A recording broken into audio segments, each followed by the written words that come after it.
Morilec Island, 1924. Your knife blood-stained, you amble through the mining tunnels under the city before emerging at a house newly built for a family inside. Campbell! Come out and face me like a man! Inside, you see two figures at the window, staring out at you. As the bundle of blankets in the woman's arms wriggles, you spy a can of kerosene nearby and snatch it up, waving it as they watch. Come out or the whole place goes up in smoke! At once, the two figures disappear from the window, and all you can hear is the sound of your heart pounding in your ears, aching with every beat. You couldn't be here if life hadn't forced your hand, but someone has to pay for the pain you feel. And you're not leaving until that debt is wiped clean. Campbell! Chapter 1, Dust to Dust. Come out, wherever you are. Laughter echoes through your modest home as your daughter Dottie's footsteps pound against worn floorboards before settling into her hiding place. You'll never find me, Papa. Is that right? You slow your footsteps and creep through room after room, glancing around for any telltale signs of where she may be. The living room curtains sway, and in the kitchen you see a chair at the table hastily shoved aside. Down the hall, an open closet door creaks. She's hiding under the kitchen table curtain. They did move. Where, oh where could my darling girl be? How about right here? You rip back the curtains and drop to a crouch, only for a blur of movement to erupt from the hall closet. Boo! Dottie launches herself at you, giggling as you catch her in your arms. You've got to get better at this game, Papa. What if I lost for real? Oh, trust me, doll. Nothing and no one could ever keep me from my Dottie girl. You've boosted your Fortify score. Earn points. Got it. But be careful. Low score will make coping with life or death. Yeah. You bop Dottie on the nose, and your heart swells with joy at her laughter, but as the town clock chimes the hour, you glance at your pocket watch.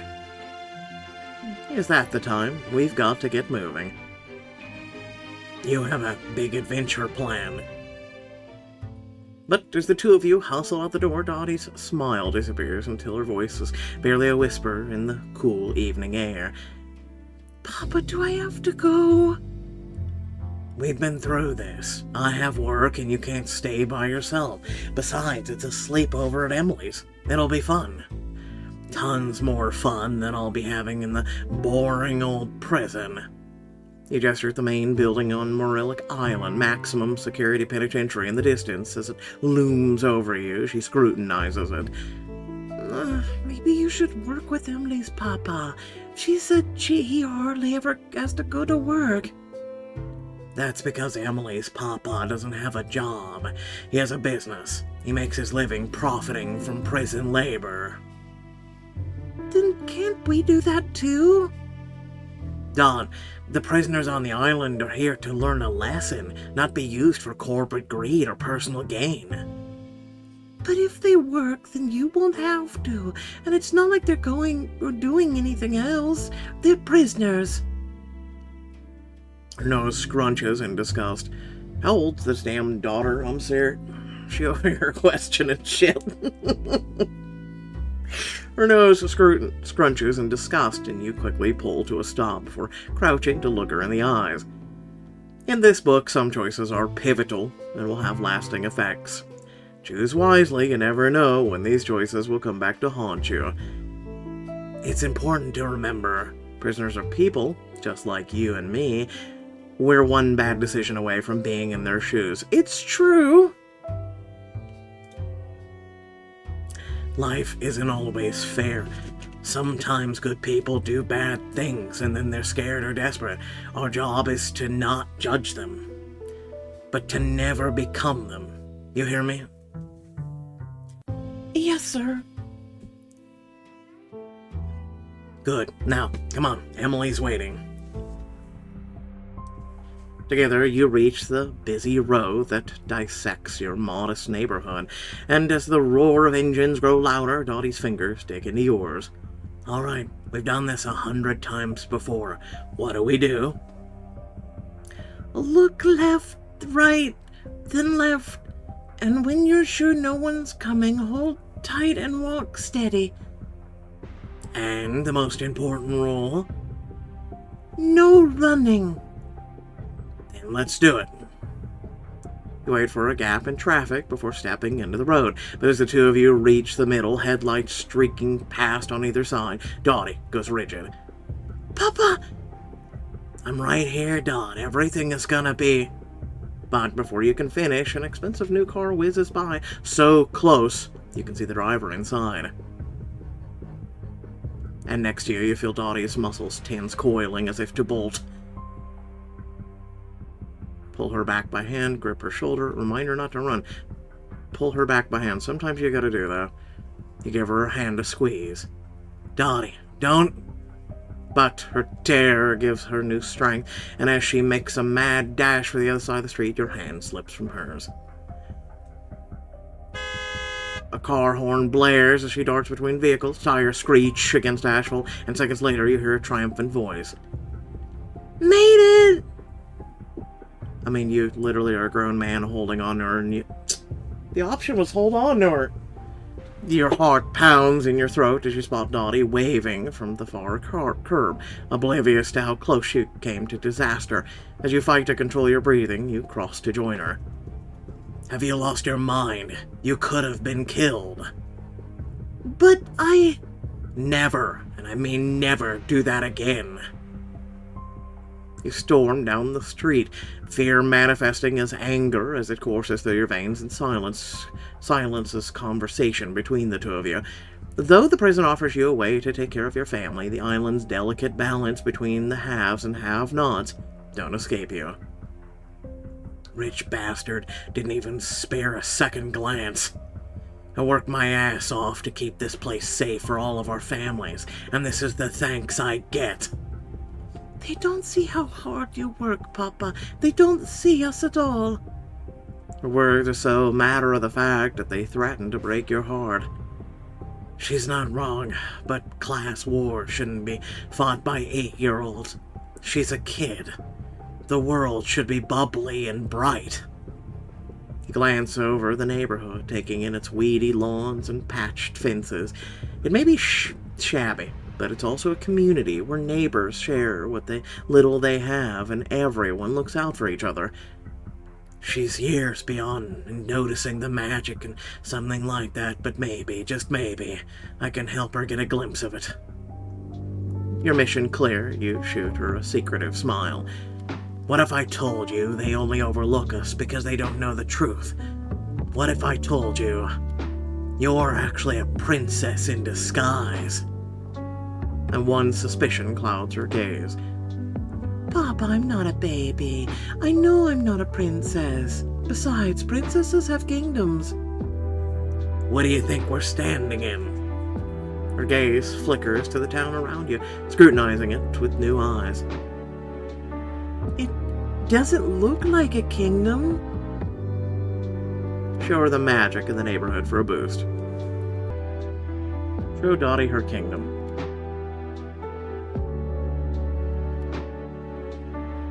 But I can show you. You just heard your familiar neighborhood with newfound grandeur.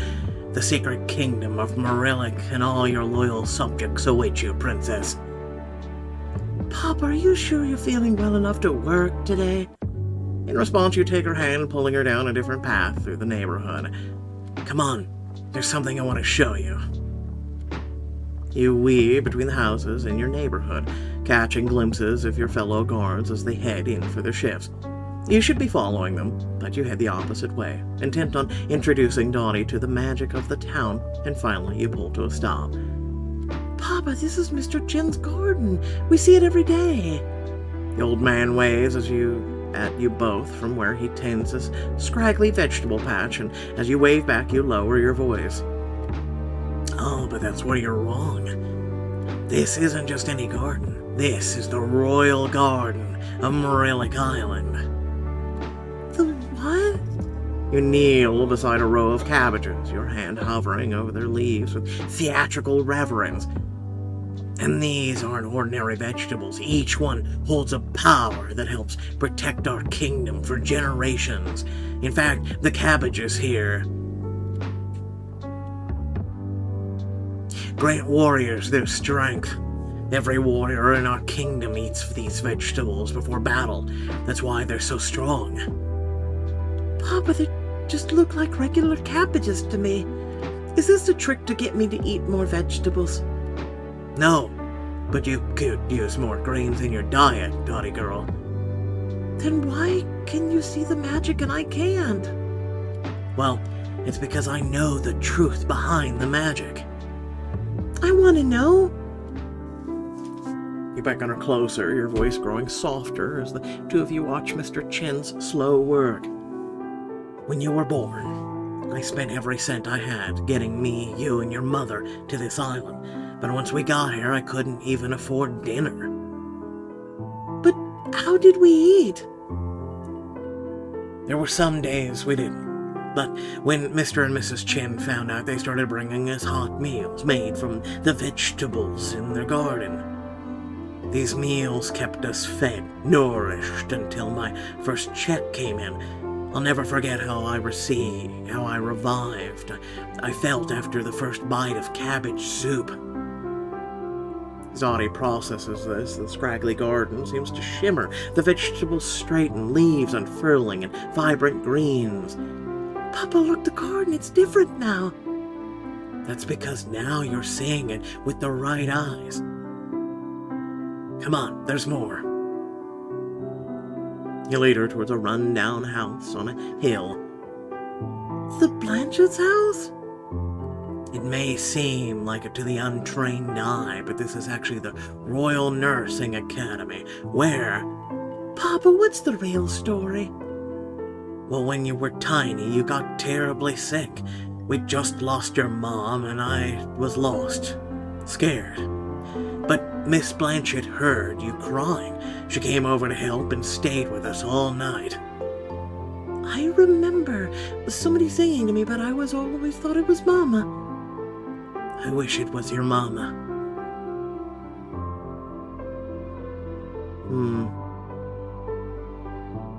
But she was watching over us that night. I like to think she sent Miss Blanchett to us that night. Dottie's inquisitive eyes flicker to the night sky as she spots a shooting star. She grins. Thanks, Mama. The moment causes an ache in your throat so strong that you have no choice but to turn away. As you gather yourself, you hear her gasp. Papa, look! As if by magic, the modest house transforms into a seaside hospital, and as Miss Blanchett opens the door, her children pour out into the yard. And these are the bravest knights in the whole kingdom, training day and night to protect our realm. And we should thank them for their service. Your sword, your highness. Dottie slips the sacred weapon from your hands, tapping each of the children on their shoulders, solemnly transforming them before their very eyes. What's going on? I hereby dub thee Sir Marcus, Defender of the Realm. Cool! Look out! Enemy forces are approaching! Knights, defend your princess.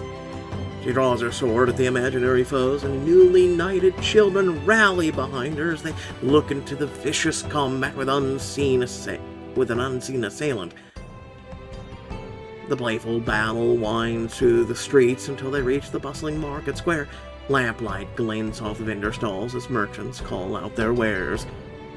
Ah, we've reached the royal marketplace, where treasures from across the realm can only hope to catch the princess's eye.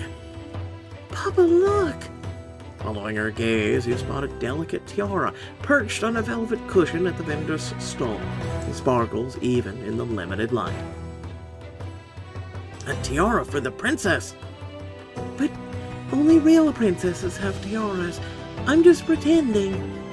Marcus and the other children shuffle uncomfortably, the magic of the moment threatening to break. Wait right here. Without breaking stride, you approach the vendor's stall and do your best not to wince. There goes my lunch money for the week. But some things are worth going without. Food's overrated anyway. You count out the coins carefully as the vendor wraps the tiara in tissue paper. For someone special? For the most special princess in all the land. You return to Dottie, your heart breaking at the guarded hope in her eyes. It's okay, Papa. I know we don't have the money for it. Nonsense. Every princess should have jewels worthy of her kingdom. But... Kneel, Dottie girl. It's coronation day. She sinks to a knee, and as you place the tiara carefully on her head, she seems to transform before you. Confidence fills her gaze, and as her friends look on in wonder, joy overtakes her face. I may not be able to give her everything, but I can give her this. Rise, Princess Dorothy of Morilec Island. Papa, it's perfect. Where to next, Your Highness? With a brave face, Dottie turns in the direction of Emily's house. To the other side of the island. You send the Blanchett children home, and together you and Dottie make the trek to Emily's house before pausing on the pavement. Will Emily believe me about our kingdom? Some people can only see what's right in front of them, but you know it's there, and you can draw on that strength whenever you need to. You adjust her rhinestone tiara, ensuring it sits perfectly atop her head. Do you think we can visit the Hidden Kingdom again soon? Tell you what, I'll be right here tomorrow morning to pick you up, and we can do whatever you want, okay? Promise? Promise. And with that, she drops your hand and races to the front door. But as it opens, she looks back one final time, framed in the doorway's golden glow. See you tomorrow, Papa. See you tomorrow, Dot. Before the door is even fully closed, you hurry away, rushing to get to the prison in the distance. If only you'd known that tomorrow would never come. And so we commit the body of young Dorothy Danes to this sacred earth. Earth to earth, ashes to ashes, dust to dust. The priest closes the book, and one by one your fellow co-workers stream by, each offering their quiet condolences. I can't believe it. She's really gone. In your hands, the broken and bloody bits of Dottie's tiara catch what little sunlight filters through the clouds. As you release all but one piece into the hole, Warden Harvey D. Palma places a firm hand on your shoulder. Ready to go, Danes? Shift starts soon, and I don't want to be... He trails off as the ditch diggers get to work covering Dottie's casket with damp earth. And with every shovelful, you feel yourself becoming more detached. As ready as I'll ever be. Harvey guides you towards his car, and as you climb in, the two of you settle into an eerie silence, until finally... Tommy, you know you don't have to come in today, right? No one would blame you if you needed to take some time off. In fact, we've got a new psychiatrist starting at the prison. Name's Dr. Cross. I could make sure she has time to see you, help you process all this. Warden, I appreciate it, but I need to get back to work. My community came together to help me to get by these last few weeks, but I can't keep living off charity. I need a paycheck. A muscle twitches in his jaw as he processes your words. The prison's not a charity either, Danes. I need to know your focus is where it should be. Lives depend on it. I can do my job. Harvey tears his gaze away from the road and fixes you with a stare, his eye searching yours for a glimpse of something in their depths. Finally he nods. Suit yourself, but that means you're starting your day at the courthouse. We're taking in the new prisoner. McAllister's on leave, so that means you're up. Yes, sir. But as you draw near to the road where Dottie took her last breath, your entire body goes rigid. Flashes of that night come back to you.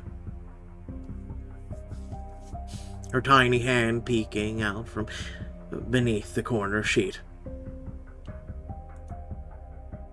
The blood pooling in puddles with the spilled oil.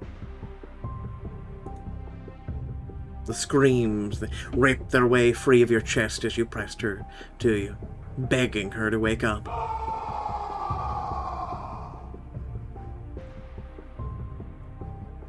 It's just a panic attack. It will pass. I just need to focus on my breathing.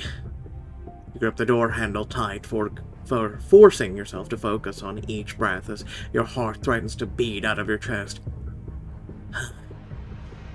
With every breath, your heart rate slows until finally you're able to loosen your grip. Next to you, Harvey glares. You can do the job, huh? I didn't flip out, did I? Pull over.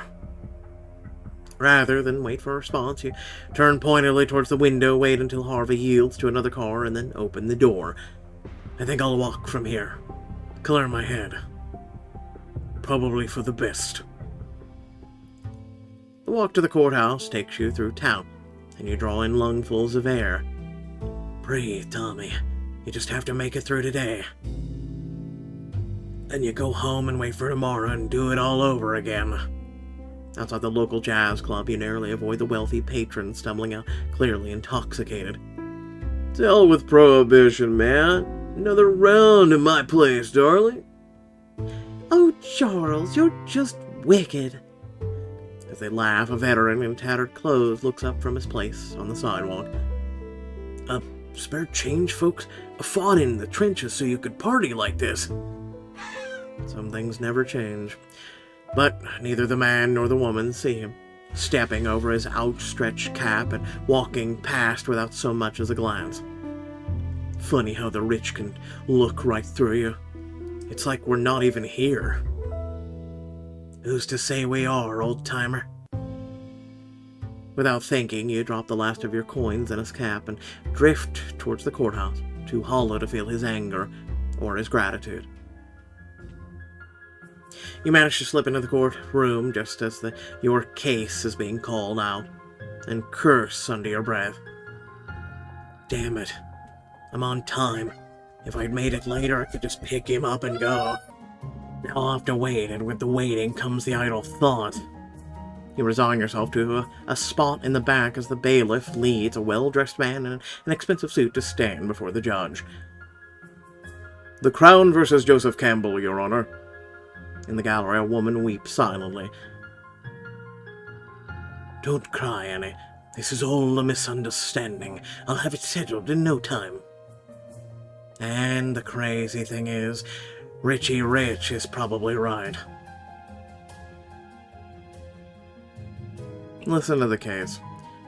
You lean against the back wall, opting to listen as Judge Blake begins. Maybe focusing on this will be a good distraction. Miss Campbell, I have it here that you'll be serving as a character witness. Please keep it brief. He gestures for her to take the stand, and as she settles in, she bites her trembling lip. My husband isn't perfect, but he's a good man, Your Honor. He'd never leave someone's child in a street to die. After all, we're expecting our own soon. She places a gentle hand against her belly, and at once flashes of your wife, newly pregnant with Dottie, come to mind. The defendant has been found guilty of breaking prohibition and operating a vehicle while intoxicated, resulting in the death of an 8-year-old girl who was attempting to cross Wheeler Road alone after dark. Car accident? 8-year-old? Wait a minute. Gradually, the memory of a worried neighbor stands over you as you lay catatonic in bed, sneaks its way back to the forefront of your mind, his voice distorted by the veil of your grief. Dottie's trial. Sentencing soon. Plenty of court dates have been lost to the despair of your worst days. But thanks to McAllister and his day off, you made it just in time to take your daughter's killer to prison. As the judge recounts the offense, your numbness gives way to white-hot rage, and before you know it, you're stalking up the aisle to get a good look at the perpetrator.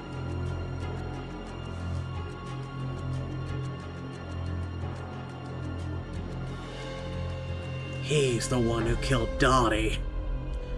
Bearing this information in mind, I hereby sentence the defendant, Joseph Campbell, to life in prison. What? Guard, take him away. Gladly. Before the words are fully out of Judge Blake's mouth, you rush forward to collect the prisoner, roughly grabbing his arm and hauling him into a transport wagon, destined for prison. I'm telling you, you've got the wrong guy, says you and everyone else who's ever been faced with hard time. You flash a badge to the guard on duty, and as the prison gates swing open menacingly, Joseph falls silent.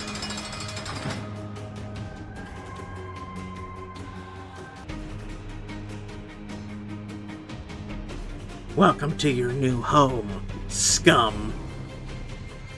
While the other guards lead their inmates to the processing room, you blow right by it, pulling Joseph into the empty visitation bay and slamming the door. Hey, take it easy. I'm telling you, I didn't do anything. Cut the crap. There's a mountain of evidence against you. Like you're driving the murder weapon? Or are you telling me just a coincidence that you own a brand new mobile P car, the same model that was used in Dottie's accident? Half the people on the island drive Model Ps. Like Dad gifted over 100 of them last Christmas. His words tumble out of his mouth faster than you could have imagined possible, and you can almost see the gears in his head turning. Maybe it was someone else, or they're trying to frame me, or... You're lying. You stalk towards Joseph, boots devouring the space between you until there's nearly no space left.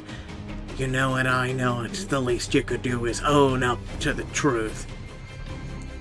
I've been trying to tell the truth since I was booked. No one's interested. For the first time since you've seen him, Joseph looks genuinely worried. With a sigh, he meets your gaze. Look, this is all a mistake. I'll be the first to admit I'm no saint, but I'm not a kid killer either. Just let me tell you what I know about the night. Maybe together we can fill in some of the blanks. Okay, I'm listening. Don't smirk. I hate that. I really hate when they do that. Oh, you're picking a diamond choice for the person like this, situation like this. Let them smile, because you picked it. It's a dev's going, yes, greed. You grip Joseph by the arm and slam him into a nearby metal chair. How? Not so hard. You want to talk, so talk. For a moment, Joseph hesitates, rubbing the spot where you grabbed him absent-mindedly, and then... It's difficult to imagine now, but the night actually started with good news. Now, playing as Joseph, you stand in the crowded jazz club, raising a glass as your dearest friends gather around you and Annie for the toast. Thank you all for coming tonight. Annie and I couldn't be more thrilled to celebrate the new edition with you all. One thing's for sure, Baby Campbell has excellent taste in parents. The room erupts in delicate class clinks, and as you stare out in a sea of people beaming back at you, Annie leans against you, clutching her stomach as she turns green. Well, would you mind cluing them in? Because currently Baby Campbell's ready to revolt. I think it's time for me to turn in. Okay, give me a second and I'll take you. Don't be silly, stay and enjoy yourself. Just make sure you come home in one piece, alright? For you, always. She leans in to press a kiss to your lips, and you revel in the sweet smell of her perfume before watching her make her way to the exit. A hand claps you on the shoulder. Oh, now with those out of the way, those of us with more delicate sensibilities are gone. I brought a treat to share. Silas produces a bottle of brandy from his coat with a flourish. The liquid, a dark amber. And here I thought you came empty-handed. Huh, me never. Silas pours drinks for everyone remaining, and without hesitation you hold your glass high in a toast. Baby Campbell's arrival is certainly going to shake things up. But here's to the next generation of game changers. Though they be but little, they are fierce. And hopefully a chip off the old block. You've barely finished your first sip when the first shout cuts through the music. Raid! At once the room erupts in chaos, glass shatters, heart pounds as you see Silas rushing to collect his brandy bottles. Leave him, we've got to go. Do you have any idea how much all this is worth? I can't leave these out in the open. And I can't get caught down here with a gallon of illegal booze. I just need a few more seconds. Help me! You curse under your breath as you grab several of the brandy bottles, carefully gathering them in your arms as Silas tries to pry up a loose floorboard. Hurry, they're getting closer. Almost done. Finally, the board gives way, and you hand off the bottle after bottle as Silas stuffs them beneath the subfloor. The door splinters open. Gotcha! Damn it! The room floods with law enforcement, then they converge on Silas, forcing him to the ground. Joe, help!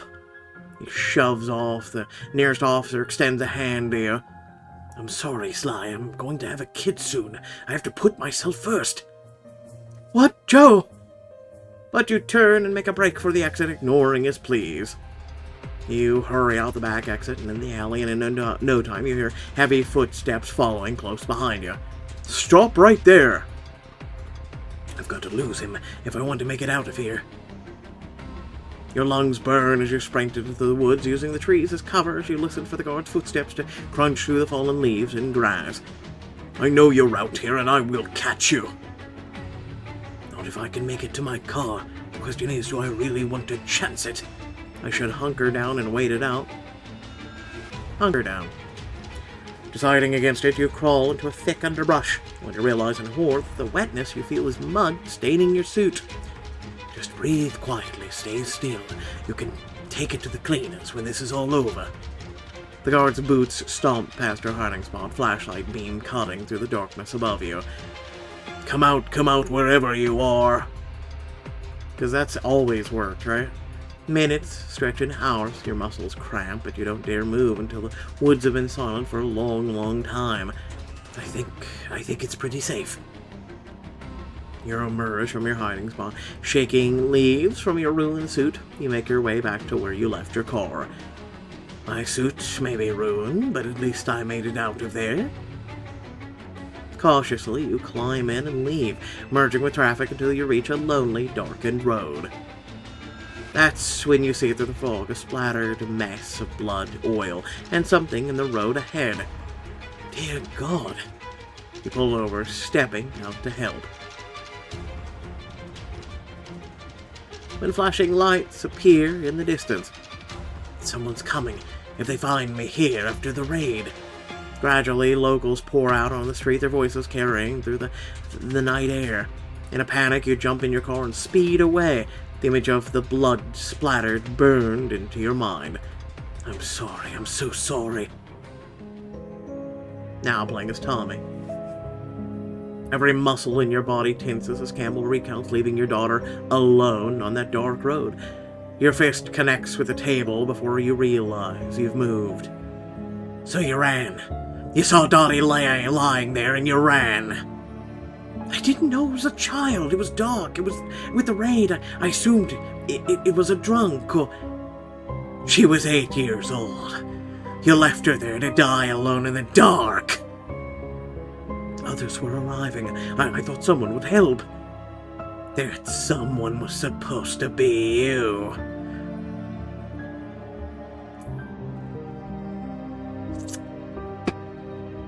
Oh.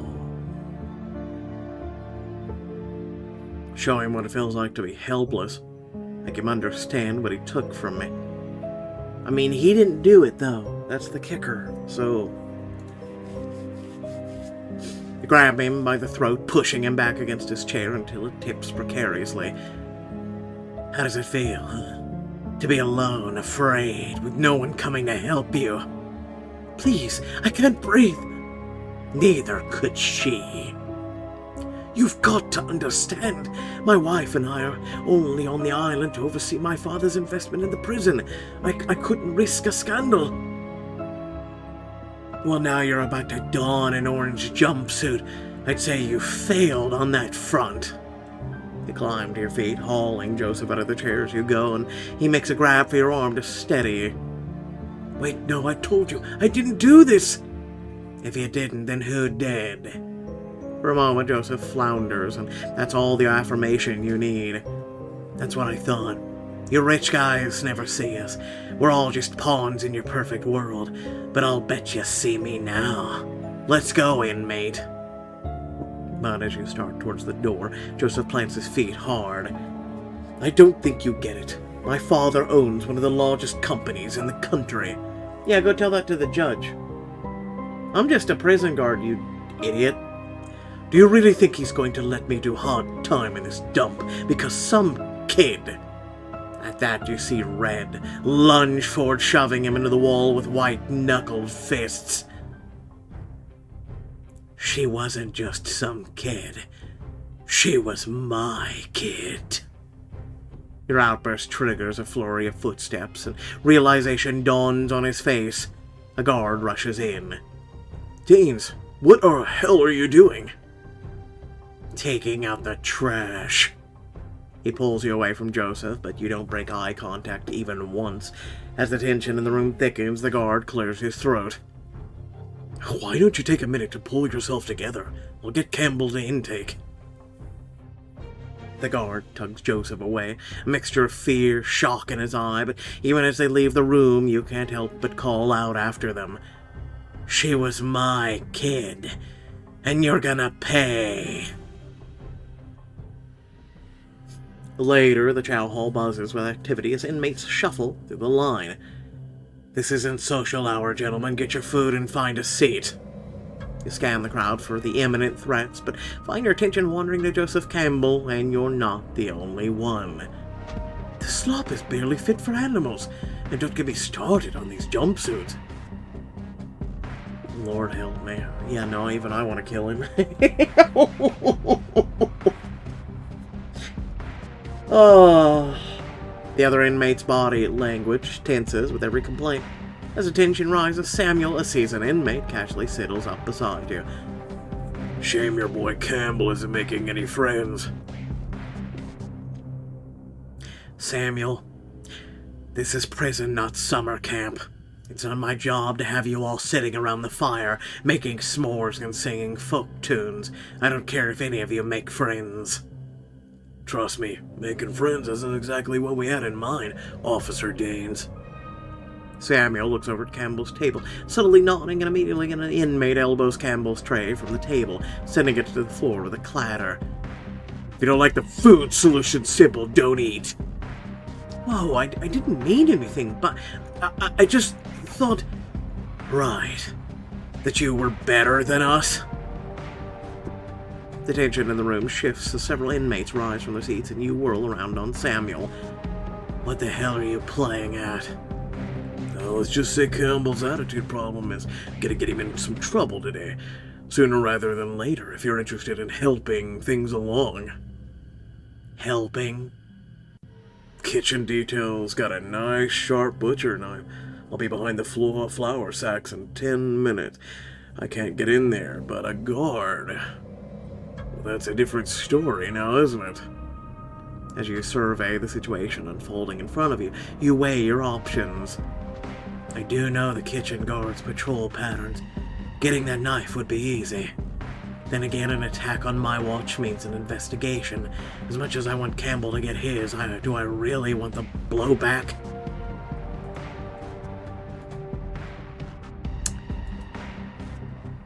I'm gonna stay hands off. I can't get involved. At that, Sam's face hardens. He murdered your daughter and you can't get involved? What kind of father are you? The kind who can't be everywhere at once, if you catch my meaning. For a moment, Samuel pauses and then nods. If it's all you can offer, we'll take it, but I'm warning you, stay out of our way. Samuel heads for the cluster of inmates that have gathered around Campbell. As the crowd separates, you catch Campbell's gaze. Help me! Only for you to reach for your radio and conjure up a faint sense of urgency. Riot in the mess. RP riot in the mess. I'm unable to contain it alone. Prisoner harm is imminent. Roger that. Locking down now all available units to the chow hall. When they get here, it needs to look like there's nothing I could do. Take a hit. Grab a nearby inmate and gesture to your face. Hit me with your best shot. Is this a trick? When the warden gets here, it needs to look like I put up a fight. Now, if you don't mind. Before you even have time to flinch, he nails you hard in the face and impacts sends you stumbling. Huh. Any other help you need, officer? I think I can take it from here. And so can we. Beat it. You chuck Samuel your keys and head out into the corridor, closing the locked door behind you. Seconds later, backup arrives. What happened? Where's Rodriguez? Locked down in the kitchen. The inmates must have noticed I was alone because they overwhelmed me, locked me out, even stole my keys. Evil bastards on my command. He readies the door and after a quick countdown unlocks it, allowing the other guards to surge in. You flow in alongside them, and as they quell the chaos, you sneak in the commotion surrounding Campbell, and they lower your voice so only he can hear. Now that the charade is over, let's get one thing straight. You may live like a king out in the real world, but this is my castle, and in here your life is in my hands. With a roar, Campbell lunges at you. You fight back with everything you have until a hand lands roughly on your shoulder, forcing you back. You direct all your aggression to the force behind you. And only manage to barely manage to stop your face from connecting with the warden's jaw. Your fortitude kept you from making a dire mistake. Warden, I'm sorry. I thought you were an inmate, sir. Since when do you call them inmates, Danes? The chow hall fills with chaos as officers take down the rioting prisoners, but you fall silent, standing stock still as Harvey surveys Joseph's bloodied form. Somebody get Campbell to the medical, and Danes. Sir, I can explain. Save it for Dr. Cross. I want you to report to Psych immediately. His expression brokers no disagreement, and his guards help Joseph to his feet and flank you. The two of you exchange one final glare. This isn't over. No, it's just beginning. Before being led in opposite directions.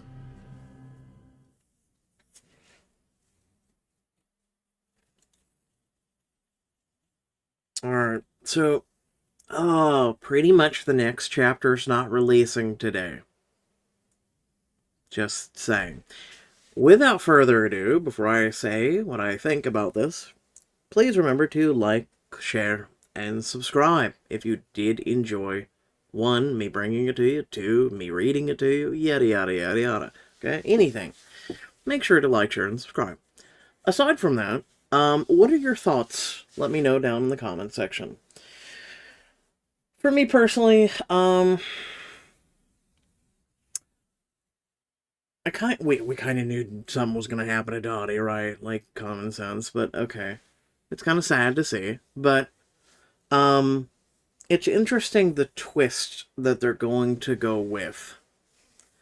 And I'm wondering if the twist is going to be Danes slowly, like, hunting down the rich people that have that car in Morilec Island, right? I'm kind of wondering if he's not going to, like, hunt them down. And that's where the whole thing begins, right? And that'll be the only thing that connects, you know, that to like, if an actual detective was smart enough.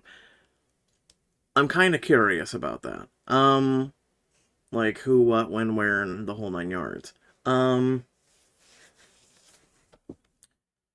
it's interesting also how they even caught him, right? Like, again, if there's my father gifted 100 of these cars, which, congrats, your dad's real rich, we get it. Um, so how did they find him? Right? Like, we never got to hear, well, how did you, like, if you got home, right? Clearly you didn't stop to help the girl. Then how did you get home and then get caught and then get arrested? And, like, I kind of want to know that. So hopefully that's something they kind of, like, include. I mean, I'm here for it. I'm actually here for it. I actually challenged choices. If you guys remember, what was it, 6 or so months ago? And I've challenged them a couple times since then, that we never get to play the killer. We never get to play anybody who, like, literally and figuratively does this shit. Now, if you remember, Danes was a person, or he was literally the killer, right? So I'm kind of happy at this change of a venue and whatnot. That we actually get to play as someone that has a choice. I mean, really, at the end of the day, we're gonna do bad, right? But I'm kind of glad to see the opting in to do basically bad for once. So I'm actually pleasantly surprised. So far I'm enjoying it. I like it. Hopefully all of you like it, and again, let me know your thoughts, but hopefully they don't screw this up. For me, this could be kind of like a redemption arc of choices. And, I'm sure a lot of you right now are probably just as kind of like, yeah, but we've been burned so many times. Listen, if they brought in Do Not Harm, if we actually had a really good origin story versus Terrorfest itself was kind of really bad, okay? It had potential and then it was really bad. If the, like, it's kind of like Scream 1, right? Everybody remember Scream 1? It was a great, great movie. And then the sequels after that weren't so great, right? So this is the prequel. Maybe this is the Scream. So again, hopefully they put some time and effort in it. It is, the only complaint that I have is you can tell the difference between Choice's characters that are already established and using their character models and the ones that they're bringing in. I like the new character models, right, for the other prisoner guard and things like that. And I can see they're working on it. But I kind of wish they would kind of retrofit. You know, if you remember what they did to James and Freshman long before, you know, that new stuff that they're working with in the new company. I just, can we adapt his character model? That's the only thing I'm hoping for, right? Like, also that and Campbell is another one. Everyone else, like his wife, the child, the prison guard, the warden, everybody looks good. But those two just really stand out of place. And I just, it's the only thing kind of like, you know, it's like real life. And then, you know, you have cartoon characters walking around. It's just weird.